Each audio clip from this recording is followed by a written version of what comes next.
Écoute bien. Et si certaines coïncidences n'en étaient pas? Et si l'univers avait déjà écrit certaines histoires avant même qu'elles ne se réalisent? Ce que tu vas entendre aujourd'hui n'est pas une fiction, mais des faits réels, documentés, vérifiables. Pourtant, ils semblent impossibles. On va plonger ensemble dans cette histoire où le hasard dépasse l'imaginable. Des situations si folles, si précises, que tu vas forcément douter. Est-ce une simple addition de probabilités ou un message caché dans l'ordre du monde? Reste jusqu'à la fin. On commence. Imagine, on est en 1898. Les rues bourdonnent de calèches, les hommes portent des chapeaux hautes de forme et l'électricité commence à peine à illuminer les grandes villes. C'est une époque de découverte, de rêves de grandeur et de progrès techniques. Un auteur américain, Morgan Robertson, s'installe à son bureau, plume à la main, et écrit un roman intitulé « Le Titan ». Il ne se doute pas que son histoire va traverser les siècles.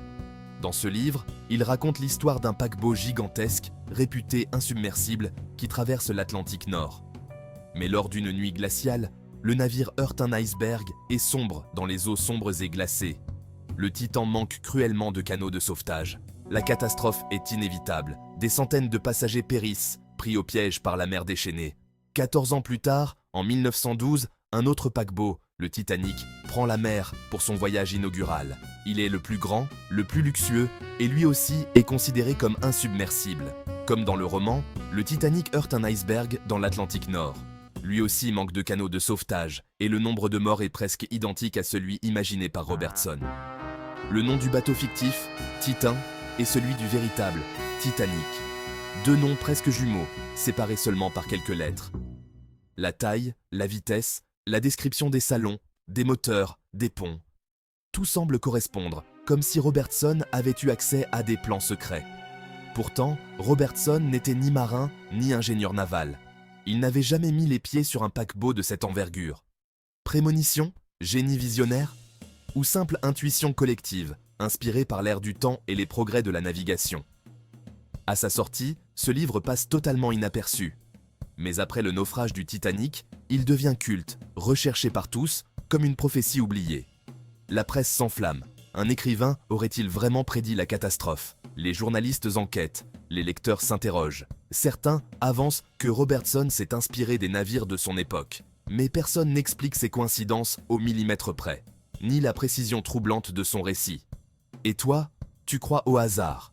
Ou penses-tu que certaines histoires sont écrites dans l'ombre, attendant leur heure pour surgir dans la réalité?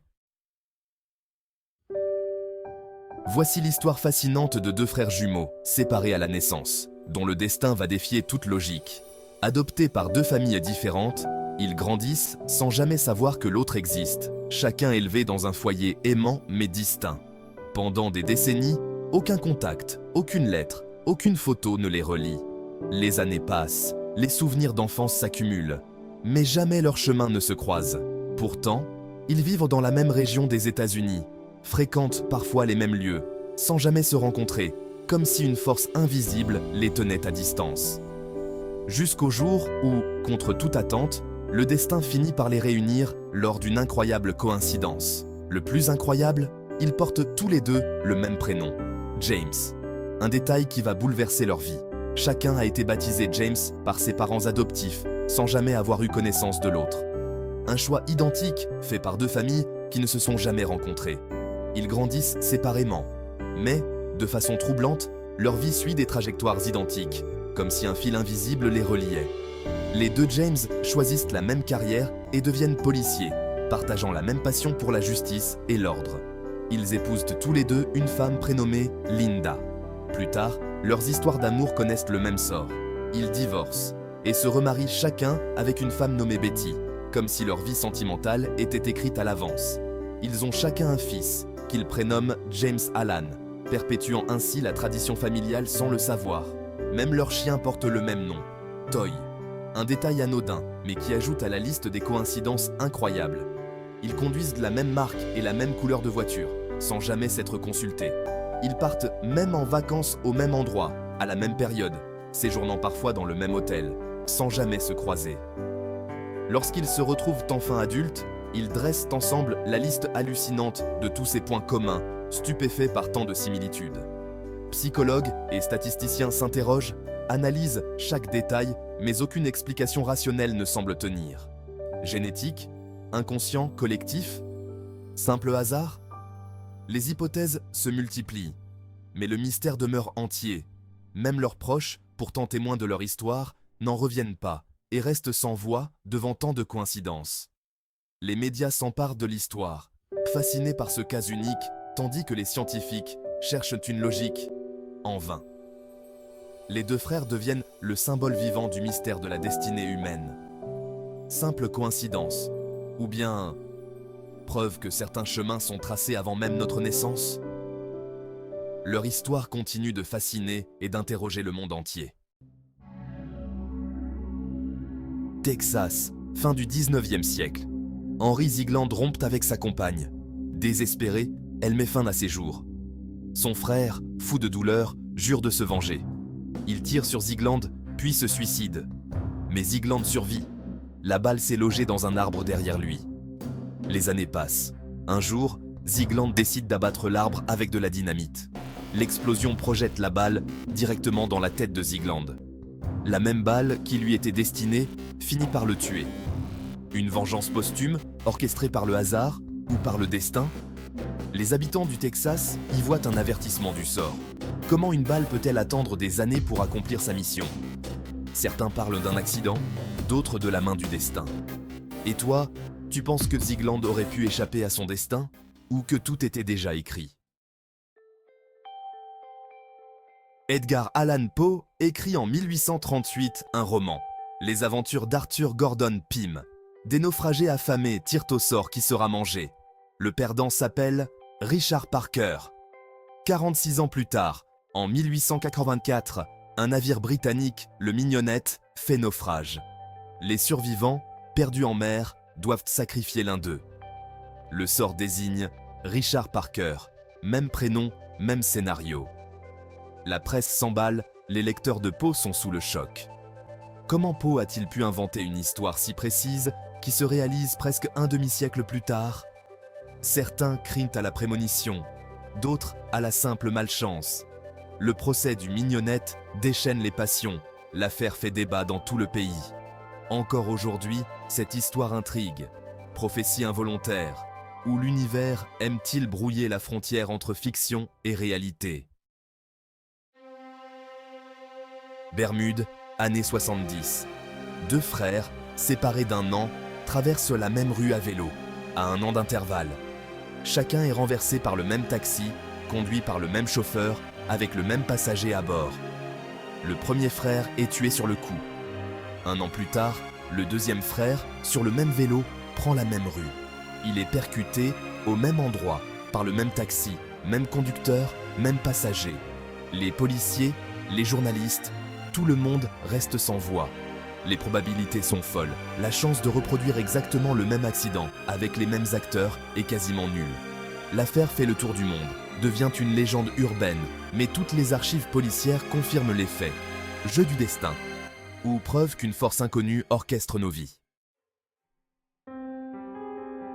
James Dean, l'icône rebelle d'Hollywood, trouve la mort tragiquement en 1955 au volant de sa Porsche 550 Spider, surnommée Little Bastard. Cette voiture, symbole de vitesse et de liberté, devient rapidement célèbre pour des raisons bien plus sombres que la gloire de son propriétaire. Mais l'histoire ne s'arrête pas à son accident. Au contraire, c'est là que commence la légende noire de la Porsche maudite. Après la mort de Dean, sa voiture devient le centre d'une série de drames étranges, comme si une malédiction s'était attachée à elle et à tous ceux qui l'approchaient. Un mécanicien, chargé de déplacer la carcasse, se blesse gravement en la manipulant, victime d'un accident inexplicable. Un médecin passionné de course rachète le moteur de la Porsche. Ironie du sort, il trouve la mort lors d'une compétition, au volant d'une voiture équipée de ce moteur. Un autre homme, séduit par la légende, installe des pièces de la Porsche sur sa propre voiture. Lui aussi finit à l'hôpital après un crash spectaculaire, échappant de peu à la mort. Même exposée lors d'un salon automobile, la Porsche ne cesse de semer le chaos. Elle tombe de son socle et blesse un visiteur, comme si elle refusait d'être oubliée. Plus tard, le camion chargé de transporter la carcasse s'écrase à son tour. ajoutant un drame de plus à la liste. À chaque fois, une pièce de la Porsche semble provoquer un nouvel accident, comme si la voiture portait en elle une énergie sombre et incontrôlable. Finalement, la Porsche disparaît mystérieusement, sans laisser de traces, comme si le destin avait décidé de mettre fin à la série noire et d'effacer la malédiction de la mémoire collective. Est-ce simplement le fruit du hasard, ou la preuve qu'un objet peut vraiment porter malheur, même après la mort de son propriétaire? La légende de la Porsche de James Dean continue de fasciner et d'intriguer, alimentant les rumeurs d'une malédiction qui défie le temps. L'incroyable histoire de Tsutomu Yamaguchi. En août 1945, il est à Hiroshima pour un voyage d'affaires. Il se trouve à quelques kilomètres de l'épicentre quand la première bombe atomique explose. Il survit, blessé, mais vivant. Il rentre chez lui, à Nagasaki. 3 jours plus tard, alors qu'il raconte son histoire à ses collègues, la deuxième bombe atomique frappe Nagasaki. Yamaguchi survit à nouveau. 2 bombes, 2 villes, un seul homme. Les autorités japonaises confirment son témoignage, le reconnaissent officiellement comme le seul survivant des 2 explosions nucléaires de l'histoire. Un record improbable, presque impossible. Yamaguchi devient un symbole de résilience, de chance ou de destin. Il consacre sa vie à témoigner de l'horreur des armes nucléaires, à lutter pour la paix. Tu trouves ça possible, toi? Ou tu penses que Yamaguchi était guidé par une force supérieure? Alors, dis-moi, ce ne sont que des hasards? Ou certaines choses sont-elles écrites d'avance? Peut-être que le hasard n'existe pas vraiment? Ou qu'il est bien plus complexe qu'on ne le pense?